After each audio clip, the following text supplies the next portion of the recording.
What's up, YouTube? Welcome to my first cube video I've put out in a long time. The reason that I kind of moved away from video is pretty straightforward. I hate editing and I'm not good at it.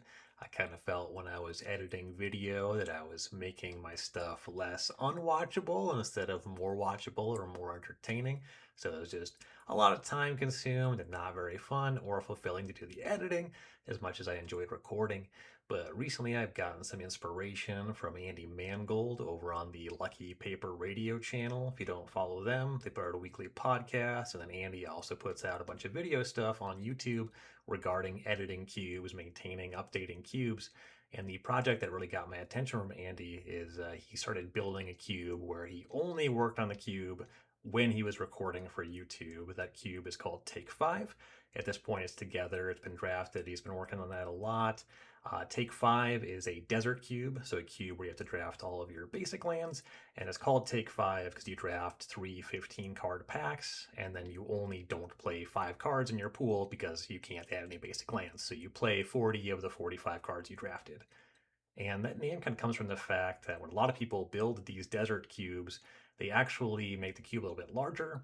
You draft maybe more packs, more cards per pack, and that kind of mitigates how difficult it can be to have to draft that kind of hard mode where you have to draft all your basics. And actually, when I started working on my first desert cube, the Tundra, I wasn't even aware that people drafted more cards in their desert cubes. It just made sense to me. Like, if you're going to go for this hard conceit, then just make it hard. Like, keep everything else the same, but then change this one thing. So my desert cube was just three 15 card packs, play 40 cards.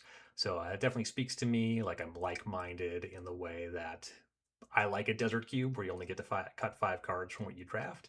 And so now what I'm doing here is starting the design of my own desert cube where you draft three 15-card packs. And I'm going to be outlining that process here just all on YouTube. So I won't be able to edit the Cube Cobra page here unless it's part of a video. Now, I have already done a lot of work on the cube, but just not on the spreadsheet stuff. And what that work has been is just consolidating cards I've already owned or tracking down cards that I knew were going to operate in this space as kind of inspiration struck me. But I don't have anything on a spreadsheet. I have a stack of cards. I wasn't sure how big this cube was going to be when I first started working on it. I wasn't sure if this was going to be a Tubert or if this was going to be an 8-player cube. I think it's likely this will be a 360 card cube where you draft all the cards with an 8-player draft. But I actually just don't know how many cards I have on my desk for this project.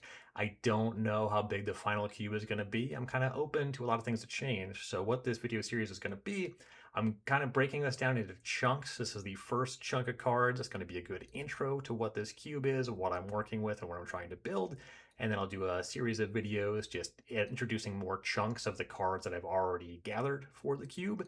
And then once I've gone through all of the cards I have set aside, then I'll start looking at trimming and adding. I'm sure there's going to be cuts. There's going to need to be adds. I just have no idea what the color distribution of what I have is. But I'm just going to be working on this cube here. So join me on this ride. I'm excited to see how this one comes together. And I think it's going to be kind of cool to kind of watch the process here. I definitely enjoyed watching Andy work on Take 5. So kind of the premise for my cube, this cube, I guess I should start with the name. This is called The Leftovers. I had a different working title in mind for this cube, but I'll get into this name a little bit, and I might talk about, I was going to call this cube Swap Meat, but now it's called The Leftovers. And the general premise is, I mentioned I already have a stack of cards on my desk.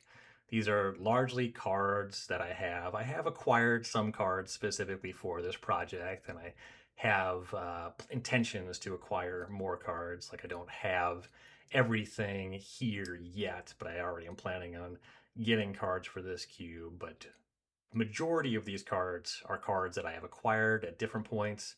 Either I've been part of my collection for a long time for one reason or the other, or I specifically acquired these cards for a different cube. And I, some years ago, really shrunk my collection, at least in terms of volume of cards, the number of Magic cards I allow myself to own after making 2 or 3 different moves with just a ton of bulk in my closet, just a bunch of boxes full of Magic cards. And one day I was like, okay, I gotta gotta stop moving with all these magic cards. I want to like go through these and pick out all the stuff that's maybe worth anything now, or I think might be worth something someday, and just stop traveling with all of this bulk. And I got like a quarter away into that, and as I would like go through a box, I would move it to a different room so that I would know that I'd gone through it. And so like my bulk was moving out of my closet into my living space, and it was taking so long. And then I just kind of had boxes everywhere, and one day I was like, I'm not gonna go through it. I'm just gonna sell all of this. So now I let myself have the stuff I played and constructed, cards that I have in cubes, and then anything that doesn't check one of those boxes, I could have one 5 row box of magic cards. And recently that box was starting to overflow. And so I had to trim down, sold some stuff off, but I was kind of going through the box and there's just like stuff that I really like. And it's nice enough to look at cards, but I would much rather play with cards. And so I thought I'm going to get rid of the stuff that just like sparks no joy, stuff I'm never going to use, stuff that was 4 cubes that I just wasn't that interested in, whatever. And then the stuff that I look at and think, man, I want to play with this. This is the chance that those cards have to find a home in a cube. And a number of these, you can see at the top of my list, I have some hitters here. I have Bazaar of Baghdad and Mishra's Workshop. So a number of these do actually come from cards that don't fit into my personal powered cube environments. Um, I did an episode on my podcast. I do upload my podcast videos here on YouTube, but those are just audio. 180 MTG. Talk about Cube every week. Check that out if you're not familiar. But I did an episode about kind of falling out of love with powered cubes and how my own personal powered cube project had kind of gone by the wayside. And right now, I'm at a point where I have a 180 card list that I'm relatively happy with, just putting the finishing touches on that. I intend to put out a follow up episode on the podcast when I have that list finalized, and I want to talk about that. Getting the list to a happy 180 did involve kind of getting rid of a lot of things that I really enjoy about Powered Cube. It's just hard to fit everything into a 2 or 4 player environment, especially when you're coming down from 360 cards, which already relative to the digital powered cubes is coming down from 540 cards. And so there's just stuff that's harder to make work in a satisfying way at a smaller cube size, especially stuff that requires a lot of volume of support. So Bazaar of Baghdad, Mishra's Workshop, they really stand out as like vintage cube cards, but they are old cards in the sense that like these cards do have drawbacks. These cards you can't just put in any deck and have them perform, especially at a very high power level. Like they give you enough that these are for high power environments, but Bazaar of Baghdad is a land that doesn't tap for mana. So maybe I should be looking at Oracle text, but Bazaar of Baghdad, it's a land, no mana ability. You tap it to draw 2 cards and then discard 3 cards. So you get deep into your deck quickly with Bazaar, but you go down a card in hand every time you activate it, barring those cards having some synergy with discarding them, whatever. So there's going to be synergies with that here. But as a baseline, this is just like a land that's kind of awkward to put into your deck. You need to have a plan, otherwise, you're just discarding cards and going down on cards and also making a land drop that doesn't make mana. Mishra's Workshop, similarly, really powerful ceiling, really strong card, taps for 3 mana, but it can only be used to cast artifact spells. Importantly, can't activate artifact abilities, which makes it quite restrictive, can't cast your non artifact spells. So these cards do things that are really powerful. There is something of a cost. They're still at a very high power level, even though they have these floors that can make them unappealing at the highest power. But starting a cube list with these cards, I'm starting the conversation about the cube with these cards because these really warp some of the cards you can and want to include in the environment. So if I'm going to have Bazaar, I'm going to want to have some discard synergies and stuff in that nature. If I'm going to have Mrs. Workshop, I'm going to want to have a high volume of artifacts. But then if I want these things to be reasonable, this is not going to be powered. I don't have just like an extra set of power that was lying around. I'm going to have to do some work to make sure that the ceiling here isn't outrageous. So that's a big part of the design parameters of the base infrastructure for this cube is I want Bazaar of Baghdad and Mishra's Workshop to be appealing while also keeping an eye on not just having players win the game even functionally on the first turn. So there's going to be some stuff going on with that. Been pretty excited to kind of think about this, and I really do want to be playing with these cards again. I think they're going to be high picks no matter what, because if you make them playable, then they are very appealing, very low opportunity cost to have a land that has a high output in your deck. So there's certainly I have my work cut out for me with these. And then a lot of my motivation does just come from these old lands. Kind of the next cards here, much lower power level, all of them. Children Outpost, Teferi's Isle, and Thawing Glaciers. These are just three sick old frame lands that just look very cool.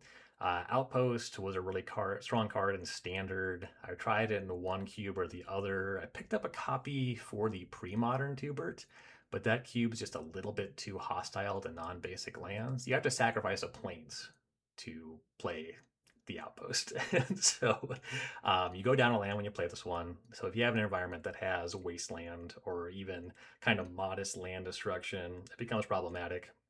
I know that I'm already running into some tension here because I have these lands that are so strong, and ideally I'm going to want some interaction points for these lands. And then this land that's like kind of weak and has a drawback. So there's some stuff to think about. I have some plans for these. A lot of this does come to just kind of being careful about what I seed in for the output for these ones. And then Outpost also makes me consider I'm going to need to have lands with the card type Plains in order to get people to play Outpost.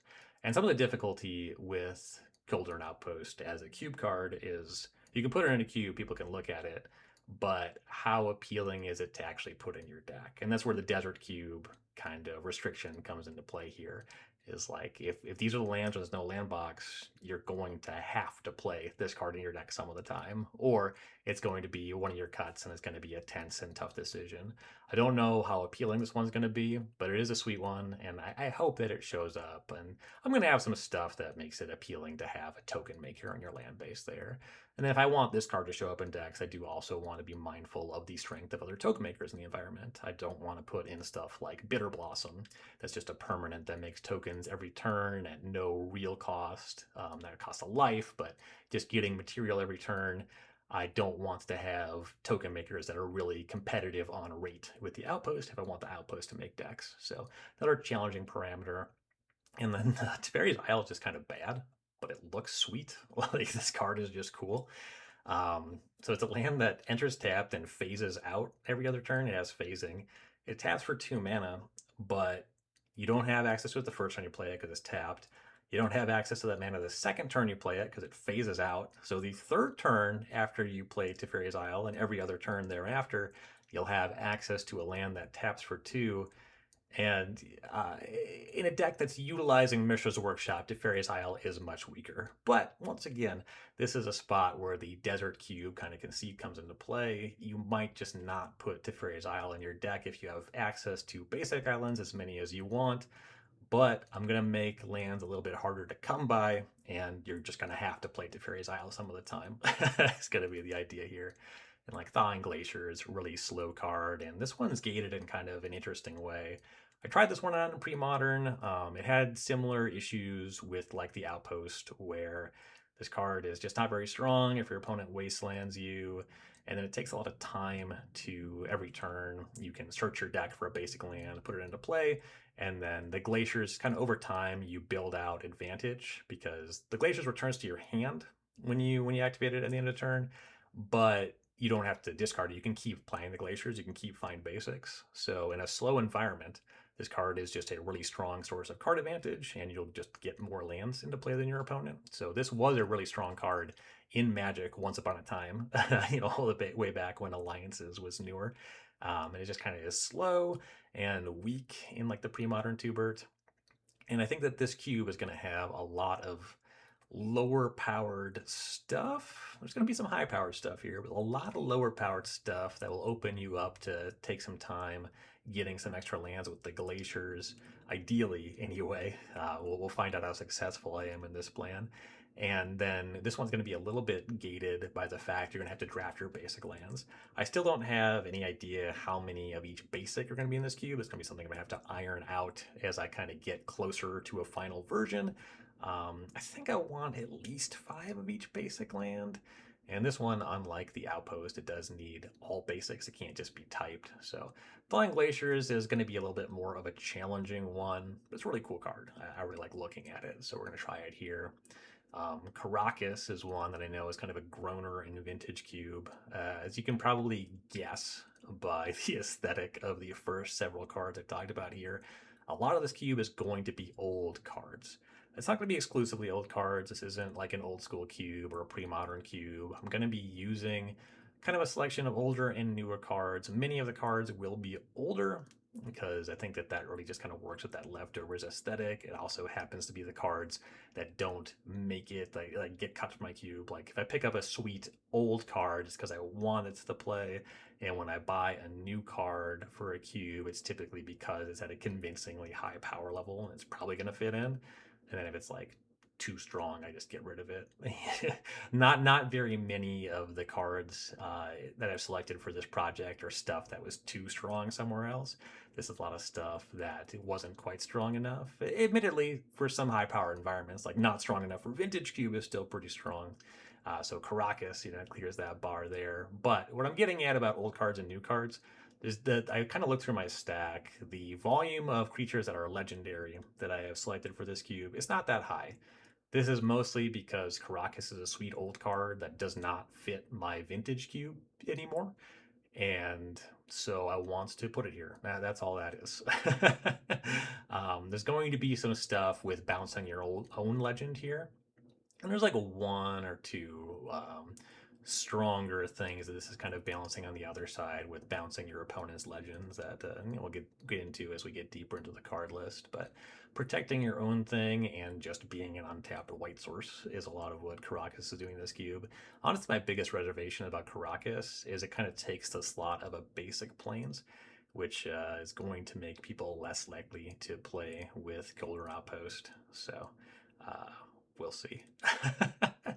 On the topic of type duels and of playing with old aesthetics, I did not have an extra set of original dual lands, but I was 10 sets shy of 40. And every time I work on a cube, I think about like what lands I want to put in that cube. And something I talk about in the podcast a lot, now and again, it comes up, is that I generally, this is related to me only having the one extra 5 row box of cards, is I kind of try to limit myself to 4 copies of any card in my collection. And that's going to be more true the more expensive the card is. There's breaks and bends with that rule, but like I'm not trying to own certainly more than 40 original dual lands. And so when I work on new cubes, I'm typically trying out land cycles that I don't have in other environments or that I have only 1 or 2 sets of in different environments because I don't want to keep purchasing more of the same lands, just having a ton of that. And that's also helpful to me as a cube designer because I just see more land types, how they play together, and just kind of get more of a feel for what you can do with the mana base in cube design. But once I wanted all these old frame lands and original dual lands just really make sense here, especially typed lands for the outpost, getting some planes on the spread. Original dual lands just made sense. And these are just cool cards. I like looking at these. So, and this is actually part of why I wanted to kind of slow myself down putting this cube together and do this video series is I'm acquiring the dual lands for this cube, and I don't just want to go and buy the first copy I see. I'm gonna try to get myself some well love, some beat up dual lands. I don't want to go. I have no interest in owning a near mint underground sea. That's outrageously expensive, and I want to play with it. So looking for some HP copies and taking my time. I'm not rushing to get this one together. So type dual is there, cool aesthetic. And then on that type dual train, I also, in the course of kind of managing land cycles and cubes, I tend to pick up usually the first set of any completed 10 card mana fixing cycle. And so I had a 10 set of the battle lands originally printed in Battle for Zendikar. This is a cycle that was recently completed in Commander. The enemy color ones recently printed, and actually, most of these have already been reprinted These are all the Secrets of Strixhaven Commander versions, which is reprints for most of them.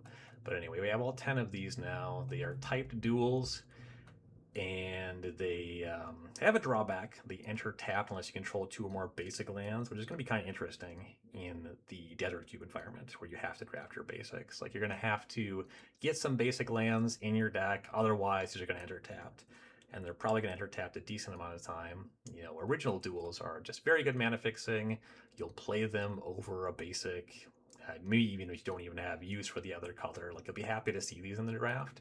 Whereas these ones, you'll be able to get them a little bit later because they do have a drawback. But if I have some cards in here that care about basic land types, then they're going to do the trick and they're going to play pretty well. And then once I had some type duels, I also slotted in Mirage fetches. I just think these are cool. I certainly was not going to get another set of regular Onslaught Zendikar fetch lands for this cube, but Mirage fetch lands are just like nice old frame cards. Um, they enter tapped. You sack them to search for one of two basic land types. The land you find enters untapped. So these are really good with the original duels. You still have the Mirage fetch entering tapped, but then you get access to an untapped duel the following turn. You can even crack it in your upkeep if you want to reset your library for anything like that. And then they can find the battle lands as well. I actually did a Stone Soup draft recently where I brought 30 spells and then I brought the set of battle lands and 5 Mirage fetch lands, and they just play really well together. This is stuff that gives you solid mana fixing. There's a little bit of a cost here with potential for lands entering tapped or lands that always enter tapped, but typed dual fetch, these play well together. And then it's also kind of nice in the Desert Cube environment here where I just don't know how much access to basic lands players are going to have, to only have the 5, where these are only appealing if you for sure can find something. And there's going to be more non-basic land cycles. I'm not going to be talking about a ton of land. There's one more cycle of land I want to talk about today, and I'm still going to have to figure out exactly what the mana fixing of the cube is going to look like. But I do like these Mirage fetches with a couple typed dual land cycles. All right, here's another one cut from the Vintage Cube, and recently cut from the Legacy format. Candelabra of Tawnos. This is one that I did have in the 180 card powered environment, and I do like this card's very strong with Tolarian Academy, but it's also just nothing if you don't have Tolarian Academy in that cube. And it's going to play here. I'm going to have ways to make lands generate multiple mana. Untapping Bazaar of Baghdad is actually something that could be pretty nice in this cube. And I'm going to have some ways to make a bunch of mana with this. This card is going to be useful in this cube. And there's going to be some big mana combo decks in the spread, and Candelabra kind of feeds all of that stuff. And it really does not fit in my powered cube environment anymore. But yeah, we're gonna try it here. I think it's gonna be strong here. And one of the things I'm gonna do to make it strong is I'm gonna have a set of all 10 bounce lands. I think I only have these in my Pauper Tubert for other cubes where I have bounce lands. These are just really solid. These were in a ton of cubes many years ago. They're just strong in kind of slower environments. If we're talking about trying to play thawing glaciers and taking our time setting up our mana, bounce lands, generating 2 mana, returning a land to your hand, like these are going to play if I successfully make some of the games a little bit slower about developing your mana over some turns. And then we're going to have some synergies here. Of course, the Candelabra. There's going to be other land untappers here. And these play in similar space with those cards to Teferi's Isle, though bounce lands are generally all quite a bit stronger than Teferi's Isle. So we'll see how successful I am at making Teferi's Isle make decks. But yeah, it's a sweet one. It's getting a slot in the cube. And I think that if your deck is really long on these untapping effects or is kind of designed around needing to take advantage of this kind of thing, then Teferi's Isle is still going to play in your deck. But again, one of the many things that we'll see how well I check the boxes for making this all work together harmoniously. And then we're rocking the boat a little bit. We got some strong stuff here once again. So fast bond, when you're at like a 540 card vintage cube, there's some games already. If you've been playing much powered cube, you have played either fast bond yourself or like seen your opponent play fast bond and just like pass the turn or like play all their lands and then just pass the turn and just do nothing. Fast Bond is like a card that is filthy strong, but then also doesn't advance your game plan. It will help you set up your mana. It'll give you extra land drops. If you're drawing a bunch of extra cards and you have extra lands to play, you can really get up to something broken with Fast Bond. But on its own, sometimes Fast Bond is just a mulligan. Like if your hand's not developing otherwise, it's like, okay, well, I could have just played these lands over the course of several turns, given the fact that I didn't do anything. Um, so Fast Bond really doesn't fit into the 180 card powered cube environment because when you get to that size, a very significant percentage of the cube is just the broken artifact mana. You're going to have a Mox in your deck. You're going to have Black Lotus or Soul Ring or Mana Crypt.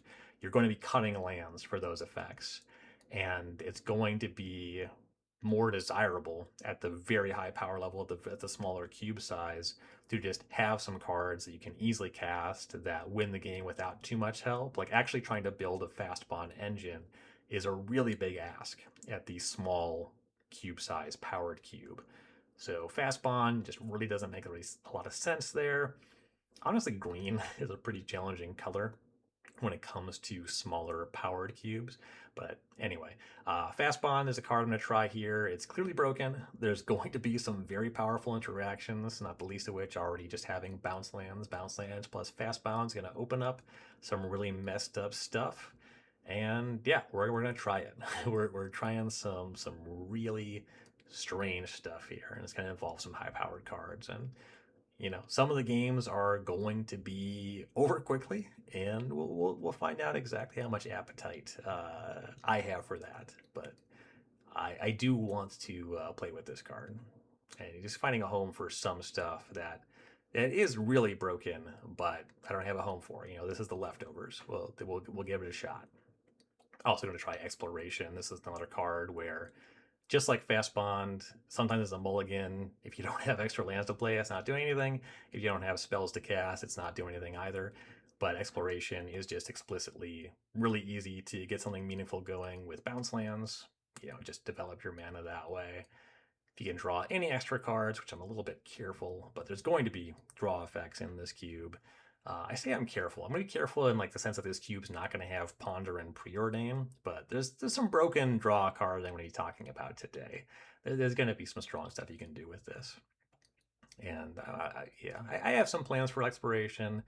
It is likely that Exploration finds a permanent home in this cube, just kind of the way that I have mapped it out. Like if the cube's going to be about the things I want it to be about, it seems like Exploration probably stays in the cube. Fast Bond, I have some stuff in the combo space that I'm not sure how much I'm gonna like, but we're gonna try it. Channel, another vintage cube card that's not going to be able to really hang at the small cube size unless you make it all about AB combos. I'm teasing a lot about what I'm going to be talking about when I do the episode on the podcast about the 180 card vintage cube. A lot of the AB combo stuff just did not make it. It's a lot more about cards that just kind of play.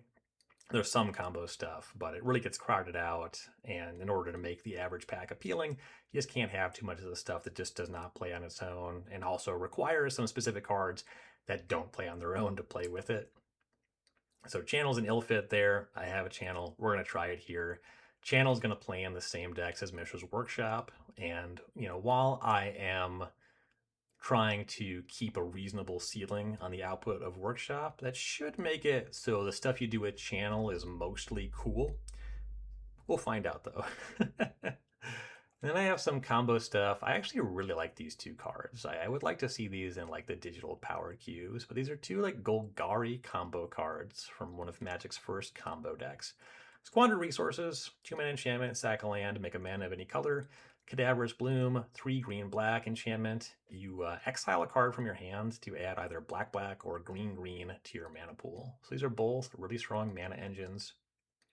Squandered Resources plays with Fast Bond with cards that can play lands out of your graveyard and sort of that combo space. Spoilers for some cards I'm not talking about today, but will come up later. This is also just a really good thing to get going. On your combo turn, your lands are no longer important. So this will be a big mana generator. I'm gonna have like the lands that tap for extra mana, mana doublers, untappers, and this is just like another thing in the extra mana space. Same with Cadaverous Bloom. There's going to be some card draw that facilitates the Cadaverous Bloom for sure. So let's just go ahead and talk about Yawgmoth's Bargain, a card that was largely pushed out of powered cubes by Bolus's Citadel, a similar effect that you can tinker for. But Bargain is just a 6-mana enchantment. You skip your draw step, you pay a life to draw a card. You'll draw a lot of extra cards and make a lot of extra mana with Cadaverous Bloom. I put these 2 cards on the page, and there's a part of me that's like, that is sick. I want to do that. And there's another part of me that's like, I mean, aren't you just going to win the game? And yeah, it's really strong. This is one of the spots where I'm playing with fire in the cube. We'll see though. I do have some intention to have aggressive decks that are quite effective at pressuring life totals. Also, when I get into interaction with the cube, I'm going to have a pretty healthy spread of disenchant effects because I'm going to have all these strong artifacts and enchantments. That's another way to push back on Mishra's Workshop, to have some disenchants to stop players from just getting run over by the mana output there. But another spot where these cards are really strong. The ceiling here is scary, but this is coming out of the closet. We're gonna try to get this one in a cube, see how it plays.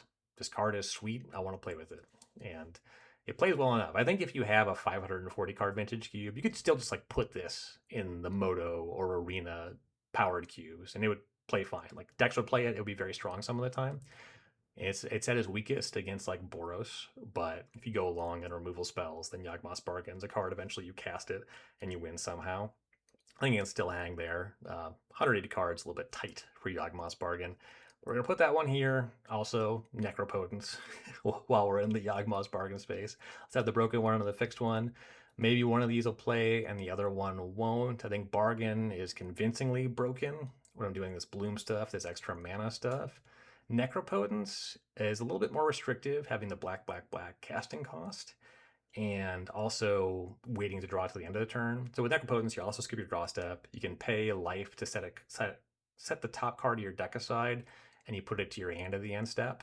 So you like pay 5, and then at the end of your turn, you'll put those 5 cards from the top of your deck into your hand. And then if you would discard a card, I think it's if a card's put into your graveyard. No, it's only if you discard a card from your hand that's removed from the game. So when you go to discard, if you like draw 10 cards off of Necropotence, you can't use this to like facilitate a graveyard synergy on the following turn, because everything you discard in a hand size will be exiled by the Necropotence. So it's fair in that way. It has this one way that it stops itself from being filthy. But Necropotence, just like paying a couple life and gassing up to a full hand every turn, it's a scary thing. It's a thing that we're going to try here because Necropotence just kind of doesn't show up anywhere anymore. And I have a copy of this card that looks like it was run over by a tractor, and I do want to be playing with that copy. Dark Ritual, also kind of an unfortunate cut from the powered cube, as I kind of was exploring that combo space, cards that rely on other cards. It just takes too many cards to really get a cool storm deck going. And so for that reason, the cool storm stuff is we're going to try to find a home for that here. So this cube is going to have some nonsense big turn combo decks.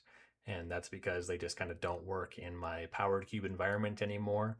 And, you know, who knows? I really don't know how this cube is going to play. I think the desert requirement, like the fact you're going to have to draft all of your mana producing lands, makes it much more difficult to get the volume you need for a full-on combo deck, to get all the combo cards, all the mana, card draw, and payoff stuff that you need to make a combo deck really hum. And I'm trying to fit in a bunch of stuff in the combo space so that other people will be fighting you over it. So you can't just get all these cards last. Like somebody else is going to want the Yawgmoth's Will. Somebody else is going to want Yawgmoth's Bark, and that's just a strong card. Multiple people are going to want this Dark Ritual at the table. And, who knows? Is that going to lead to the table having four combo decks that are all really busted? Maybe. Is that fun? Well, we'll just have to draft it to find out. I have an appetite for it. I certainly miss playing like actual Storm decks in Vintage Cube. When it started being the small package stuff, like when now that the Moto Cube is Breach, Brain Freeze, LED, or you're not playing Storm, like when you play against that, they kill you on turn two. And when you try to draft it, like you are only looking for those cards every game. Where kind of the older style storm decks, where your deck is just like a high volume of stuff that does some of what you need, but no like deterministic wins. It makes the sequencing and the card selection really interesting to explore. And sometimes it slows the game down and is crunchy, and sometimes you just do sweet things. We're aiming for sweet things, but I have that reservation. This might be crunchy. This might be something that maybe I only have an appetite for, but I'm curious to see how this all plays out. The idea here is I want to play with these sweet cards, so we're putting them in the cube. Yawgmoth's Will. Yeah, everything I was saying there, my Yawgmoth's Will does not fit in a 180 card cube that already has Underworld Breach. There's just kind of no room for the strictly worst Underworld Breach. Yeah, I said it. Yeah, Breach is not a fixed Yawgmoth's Will. It is just much more broken. But Yawgmoth's Will is a dope old card. And then if I'm going to be playing this combo space, obviously I need a Force of Will. I'm going to have some counter spells. Blue is just one color. As I was saying, there's going to be some disenchants, but I did want to make sure just as kind of like the base introduction for this cube. This cube's going to have Force of Will. It's going to have counter spells. It's going to have stuff to push back on the combo stuff. Even going to have Force of Negation. Another way to establish that this is not just old cards. I'm going to be including cards that fit the design goals of this cube. And if there's like a newer form of interaction, that's actually where a lot of the newer card slots are going to be directed. So I want to have some pieces that stop all the broken engines from just making every game about who combos the fastest. Then I'm absolutely going to open myself up to have cards like Force of Negation. This is where I'm not going to restrict myself on the card pool. I'm going to have stuff like this in the pursuit of better gameplay. And then there's going to be some graveyard stuff happening. You're going to be casting big spells off of Mishra's Workshop. And I kind of want to establish today like what the ceiling for big stuff to put into play is. It's like Platinum Angel is really my idea of what I want Mishra's Workshop to be powering out. I am really reluctant to put in. I don't plan on putting in Mere Battlesphere at this time. That's the 7 mana 4/7 that makes 4/1/1 tokens, because that's enough output where if you disenchant the Battlesphere, you might just be dead to the tokens, especially with the other stuff I'm going to be putting in here to make tokens stronger, to make Children Outpost more appealing. So I'm looking more at stuff that's a little bit more in the 1-for-1 space. Platinum Angel, just a really dope card. 7 mana 4/4 flyer. You can't lose the game. Your opponents can't win. There's going to be some graveyard stuff to bring this out of the graveyard. There's going to be some more mana acceleration. Just like putting this into play is going to be something that is going to potentially make it difficult for your combo opponent to win the game. Like they're going to have an answer to your Platinum Angel. And it's just like a sweet card that it's a 4/4. It's going to die to whatever naturalizes I put in here. It's going to die to a lot of the creature removal I put in the cube. But it's a sweet card, and if you are generating extra mana, getting this out ahead of time, it's not weak. I'm going to try to not make it weak in context. And then Woodfall Primus. This is kind of like the strongest thing. This is my line for the strongest thing I want to allow a player to cheat in. I'm not going to have any Gristlebrands, certainly not going to have any Arcana Cruelties. Woodfall Primus is dope because it is a naturalized effect. It destroys non-creature permanents when it enters. I want to have some answers to these busted non-basic lands, but I don't want to have them very cheap or very abundant, because I want, like, I'm making you play with some weaker old lands too. And so, like, putting Woodfall Primus on the battlefield, this is an answer to Bazaar, and there's going to be some decks that can put the Primus into play pretty quickly. It's going to be a strong thing to do here. I'm going to have answers to, Mishra's Workshop, which allows opportunities to make the mana, but just like this being a large creature to cheat into play that isn't kind of the answer space, that's not just like lights out, but is really strong. I just want to highlight this as like kind of the ceiling I'm looking at for stuff to cheat into play.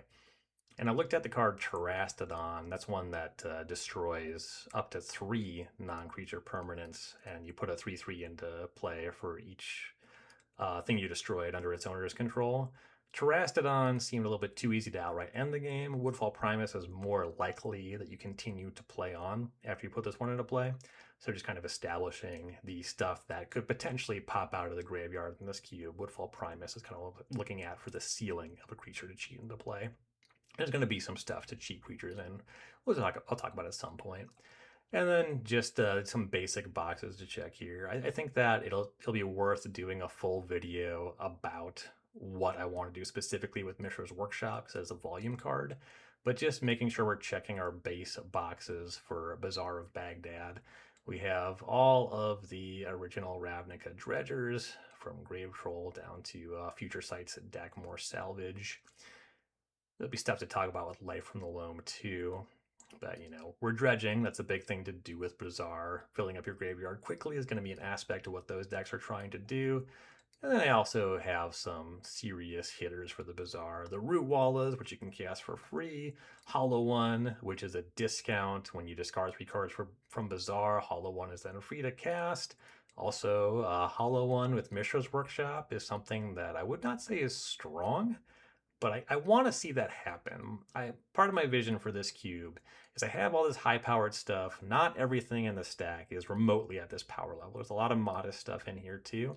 And with the Desert Cube requirement, my hope is that sometimes casting Hollow One off of Mishra's Workshop is something that's just like sick, like something that's just like part of your plan. Like you're laying out your deck and you're just like, well, this is my plan for some of my games. So I hope to see that one come up. And then I didn't get Vengevine in my spread. I guess I missed that when I was typing up cards. So I'm gonna have Vengevine too. Vengevine very much plays in the space with these. So I don't have a visual for Vengevine. 4 mana, 4/3 haste green creature. When you cast your second creature spell when it's in your graveyard, you return it from the graveyard to the battlefield, just like a classic vintage Bazaar of Baghdad card. And then just kind of highlighting some of the nonsense that I'm going to be featuring in this cube, and also just an aesthetic thing. Once again, talking about how I'm going to feature some new cards. Descent into Avernus. This is just a sweet one that I have wanted to put into a cube. It hasn't really fit anywhere that I've tried it. So I have some. I wanted to put this in the powered cube, but at 180, the list is just like so tight and the gameplay is so fast. You don't have time for something like this. But it's a 3-mana enchantment. Beginning of your upkeep, you put 2 descent counters on it. Then each player creates X treasure tokens, and then Descent into Avernus deals X damage to each player, where X is a number of descent counters on it. So it's going to do 2 damage to everybody at your first upkeep you control it, and then +2 every turn, and you're making treasure tokens. This card really accelerates a game towards conclusion in a way that I think is really sweet, in a way that I think you can explore with a lot of different things. Like you can just put this in a red aggro deck. It's also going to be a nice card to put in a Storm combo deck. If I'm trying to win the game with Tendrils of Agony, then Descent into Avernus is going to be a way to make extra mana, cast extra spells, also just get some damage on the opponent. But there's a downside here. Like I have to damage myself and I have to give my opponents the treasures. So you play this, you try to take as much advantage as you can. It's also the kind of thing where this card is going to be vulnerable to the various disenchants that I put into the cube. But this is just kind of like in the sweet combo space, in the space where you have to have a plan for this. Like if you don't beat your opponent, this card's going to make it easier for them to beat you. So I think this is just a really cool card. So a lot of the aesthetic here is in the old card space. I want to highlight these really cool old lands. But then I'm not limiting myself just to that old frame aesthetic. So the leftovers is a bunch of cards that I've tried in other environments. And I've also picked up a number of cards that started to play with the things that I consider foundational to the cards I already had on hand. There's going to be combos. There's going to be stuff popping out of the graveyard. You're going to have to draft all your mana sources, but there's still going to be strong lands. So in theory, I think you'll be able to explore even 4 and 5 color space some of the time. And this is going to be weird. I hope that this introduction has you excited to see more of what's going on in this cube. I don't know what pace I'm going to be rolling out these videos at, but I kind of have a loose plan of the different kind of packages that I want to highlight here. going about 45 minutes. Yeah, I think this is like on the long side of where I want to be for one of these videos. I was thinking like half hour 45 is probably where I want to be. An hour feels long, especially to just be monologuing unedited. But anyway, I hope that you're intrigued. I hope you enjoyed this intro video. If you're not listening to my podcast, I definitely I kind of plug my stuff here at 180 MTG. Those are uploaded to YouTube on the channel here, as well as anywhere you listen to your podcast. You should be able to find it 180 MTG. Also, recently launched a Patreon and a Ko-fi page. Both of those can be those websites /180MTG. If you want to get on the Discord for the podcast, this is brand new.